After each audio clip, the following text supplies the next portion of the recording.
আসসালামু আলাইকুম।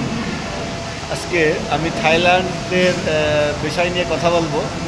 আমি এখন আছি থাইল্যান্ডের হাতিয়া রেল স্টেশনে।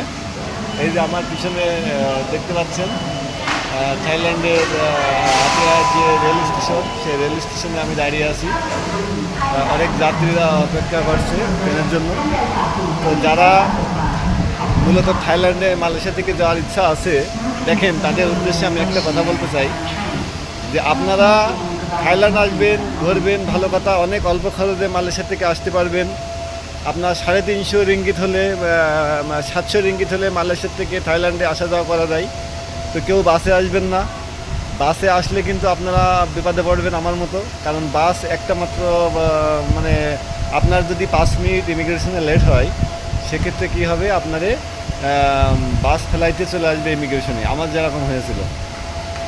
তারপরে আমি 3টা গাড়ি চেঞ্জ করে এই হাতিয়া এই স্টেশনে আসছি। 4টা গাড়ি চেঞ্জ করে, 3টা টোটো গাড়ি এবং একটা লাস্ট মোটরসাইকেল। তো আমার সব মেলায় খরচ হয়েছে 110 বাত খরচ হয়েছে।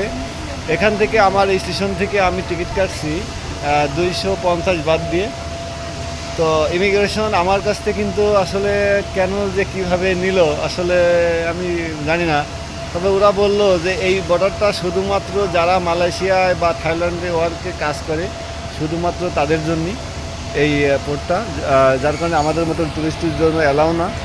যার কারণে আমার কাছ থেকে কিন্তু আমি অবশ্য হোটেলের বিলটা আমি পে করিনি, আমি শুধু হোটেল বুকিং দিয়ে রাখছিলাম আর আমার সব কিছু ঠিক ছিল। তো আমার কাছ থেকে হোটেল বুকিং বিলে 2000 বাত নিল, যেটা আসলে হোটেল অনেক ভালো মানের হোটেলে যদি আমি থাকতাম বা থাকি, তো সর্বকুলে হয়তো বা 1200 বাতও আসবে না, কিন্তু আমার কাছ থেকে 2000 বাত নিছে। তো এই যে দেখেন আমার কাছ থেকে 2000 বাত নিল। আসলে আমি যদি প্লেনে আসতাম তাহলে কিন্তু আর 400-500 বাত দিলেই আমি চলে আসতে পারতাম। তাহলে আপনার মালয়েশিয়া থেকে হাতিয়া বাসে আসতে লাগবে আপনার 6 ঘন্টা, এবং আপনি যদি রাত্রে আসেন তাহলে আপনার অবশ্যই 6-7 ঘন্টা কিন্তু এই স্টেশনে আমার মতন অপেক্ষা করা লাগবে। তো একটা মাত্রই ট্রেন যায়, সেটা হচ্ছে 4ডে পাসে। 4ডে পাসে যে ট্রেনটা ছাড়বে স্পেশাল ট্রেন, তো এই ট্রেনটা কিন্তু থাইল্যান্ডে দিয়ে পৌঁছাবে আগামীকাল সকাল 8টায়। তাহলে দেখেন লং টাইম। এইদিকে বাসে কত 6-7 ঘন্টা, এদিকে ট্রেনে 15-16 ঘন্টা, মানে সব মেলায়ে 21 ঘন্টা, 21-22 ঘন্টা। এবার আপনার